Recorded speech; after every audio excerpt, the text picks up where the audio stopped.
Le communisme, les crimes du communisme, on ne le dit jamais assez, sont en fait des crimes de l'égalité. C'est à la recherche d'une égalité toujours plus grande, toujours plus complète, que le communisme s'est acharné à spolier, à prendre, à tuer des gens pour établir une société sans propriété et évidemment pour obliger, pour vivre dans ce rêve, parce qu'au fond le problème de la gnose et du millénarisme qui sont à l'origine de la religion de l'humanité, qui sont des hérésies, le problème de cette pensée gnostico-millénariste, c'est qu'elle sa base, c'est qu'on doit refuser la réalité et s'inscrire dans un monde rêvé. L'égalitarisme scolaire, il trouve en France ses racines dans les années 1960, avec des gens comme Bourdieu et avec le pédagogisme. Oui. Mais on en trouve les traces aux États-Unis dès les années 1860. Ah oui, c'est Dès très les années ancien. 1860, parce que, et d'ailleurs Hannah Arendt l'explique bien, l'esprit de la démocratie, c'est que personne ne soit supérieur à personne. Eh oui. Donc il ne peut pas y avoir de bons élèves et de mauvais élèves. Ah. Et ça, c'est l'école américaine avant l'école française. Alors, ce wokisme, donc, l'égalité est responsable du wokisme, et dans sa racine, donc, un égalitarisme. Parce qu'évidemment, il va dénoncer, il faut être éveillé à tout ce qui fait la différence. C'est ça. Il faut être éveillé aux discriminations, aux inégalités de traitement, et automatiquement, on cherche, on soupçonne. C'est un peu du nietzschéisme prolongé, Oui, c'est une philosophie du soupçon. Derrière toute situation, il y a forcément quelque part une rupture d'égalité frauduleuse. Et on cherche ces ruptures d'égalité, et on cherche à punir, on cherche à valoriser ceux qui sont censés en avoir été victimes, et on cherche à punir ceux qui sont censés en avoir été les coupables. Sauf que vous allez nous démontrer, dans ce même chapitre, que l'origine de la pauvreté, depuis les années 80-90 en France, réside dans le libre-échange. Alors là, je pense que c'est tout à fait original de votre part, parce qu'on perçoit le libre-échange généralement comme une mesure choisie par les libéraux, parce que c'est moins cher et c'est mieux ailleurs. Mais c'est une forme d'égalitarisme très poussée. Absolument. Alors là, j'aimerais que vous développiez ça. Absolument. C'est une forme d'égalitarisme parce que le libre-échange, justement, tourne le dos à la réalité. Et il tourne le dos à la réalité, il ne prend pas en considération le fait que les coûts de production sont différents selon les pays, que les niveaux de vie sont différents selon les pays. Il établit une égalité, il met à égalité tous les travailleurs du monde, une égalité en concurrence dans tous les domaines de la production.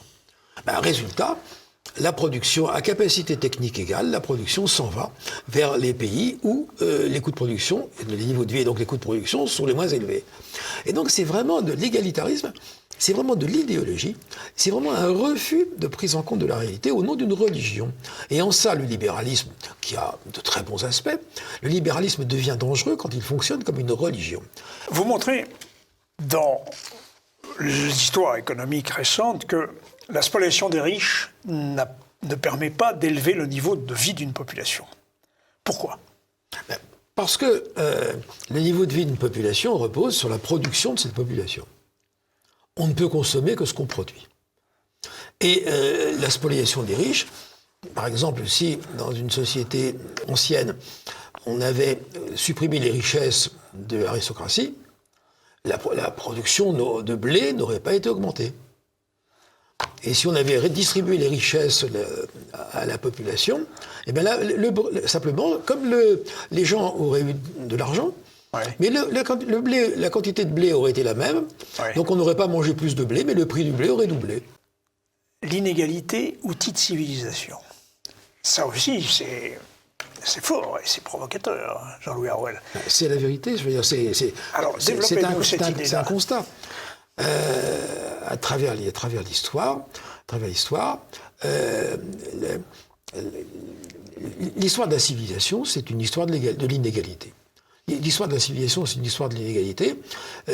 Toute la production de richesses intellectuelles, artistiques, intellectuelles et scientifiques a été rendue possible par le fait qu'il existait dans les sociétés de grandes inégalités, qu'il y a des gens qui soit étaient très riches et s'adonnaient directement eux-mêmes à la vie intellectuelle, ça arrivait, Oui.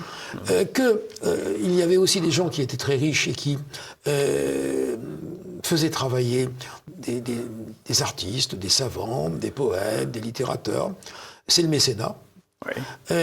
Mais que ce soit un cas ou l'autre, c'est toujours dans l'ambiance d'une société inégalitaire que se sont déployés les arts, les lettres et les sciences. Alors, justement, Rousseau nous a parlé de l'égalité et de l'inégalité. Il y a un autre terme contemporain qui parle beaucoup, qui a fait une histoire de l'inégalité et qui ne voit pas ce que vous voyez. L'auteur, c'est... Schiedel. Voilà, c'est ça. Schiedel.